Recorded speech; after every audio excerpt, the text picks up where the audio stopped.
Sir మీరేమో ఒక number మీ జీవితాన్ని మార్చేస్తుంది అని చెప్తున్నారు. ఈ సంఖ్యలు మన జీవితాల్ని, మన దశల్ని, దిశల్ని ఎట్లా తిప్పుతాయి సార్? అసలు దాని వెనకాల ఉన్న రహస్యం ఏంటి సార్?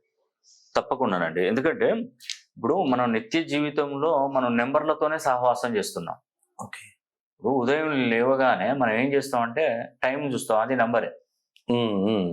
టైం చూస్తాం, అది నంబరు. తర్వాత మనం మన ఇంట్లో నివసిస్తాం, అది నంబరే. హ్మ్. అంటే ఒక హౌస్ నంబర్‌లో మనం ఉంటాం. 102 ప్లాటో, 302 ప్లాటో, లేదంటే ఇంటి నంబరు అది ప్లాటే. ఓకే. బ్యాంకుకెళ్తాం, బ్యాంక్ అకౌంట్ నంబరే. ఓకే. క్యాష్ లెక్క పెడతాం, అది నంబరే. అవునండి. ఇవన్నీ చూడండి, మనం సెల్ ఫోన్ వాడతాం, అది నంబరే. హ్మ్. పుట్టింది నంబరే, చనిపోయేది కూడా నంబరే. ఓకే. సో ఇన్ని నంబర్లతో మనం సహవాసం చేస్తున్నప్పుడు మనం పెట్టుకున్నటువంటి పేరు మంచి నంబర్లో ఉండాలని ఎందుకు కోరుకోరు? మనం వాడుతున్నటువంటి మొబైల్ నంబర్ మంచి నంబర్లో ఉండాలని మీరు ఎందుకు కోరుకోరు? మనం వాడుతున్న వాహనం మంచి నంబర్లో ఉండాలని మీరు ఎందుకు అనుకోరు? హ్మ్. ఇవి అనుకోకపోవడం వల్లనే, దీన్ని పాటించకపోవడం వల్లనే మనకు లాస్ అనేది ఏర్పడుతుందండి.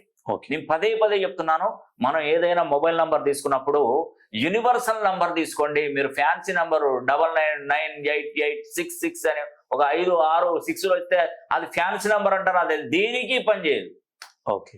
ఒరిజినల్ మనకేంటంటే, మనకు ఈ యొక్క యూనివర్సల్ నంబర్ కనుక మనం ఆ నెంబర్ను కనుక తీసుకుంటే ఎంత చక్కగా ఉంటుందంటే, దానికి ఆధార్ కార్డు, కేవైసీ ఇవన్నీ, pan card, Aadhaar card, passport అన్ని లింక్ చేసేయాలి. ఓకే. ఎంత అద్భుతమైనటువంటి ఫలితాలు అంటే, మీరు ఉద్యోగం రాస్తున్నారు, ఉద్యోగం కోసం ఆ ఉద్యోగం తప్పకుండా యూనివర్సల్ నంబర్కి లింక్ అయితే మాత్రం ఖచ్చితంగా వస్తుంది. ఓకే. ఒక వ్యాపారం చేస్తున్న ఆ వ్యాపారానికి కూడా యూనివర్సల్ నంబర్లు పెట్టుకోండి, మంచిగా కలిసి వస్తుంది వ్యాపారం. గొప్ప గొప్ప వాళ్ళందరూ కూడా మరి ఈ యూనివర్సల్ నంబర్ వాళ్ళ చేతిలో, వాళ్ళకి తెలియకుండానే వాళ్ళ చేతిలో ఉంది కాబట్టి వాళ్ళకి అదృష్టం కలిసి వస్తుందండి. హ్మ్. గొప్ప గొప్ప వాళ్ళందరూ కూడా అలాగే ఉన్నారు. నిజంగా చెప్తున్నాను, మీరు వాడుతున్నటువంటి మొబైల్ నంబర్ను యూనివర్సల్ నంబర్ గా తీసుకునే ప్రయత్నం చేయండి. ఖచ్చితమైనటువంటి ఫలితాలు మీకు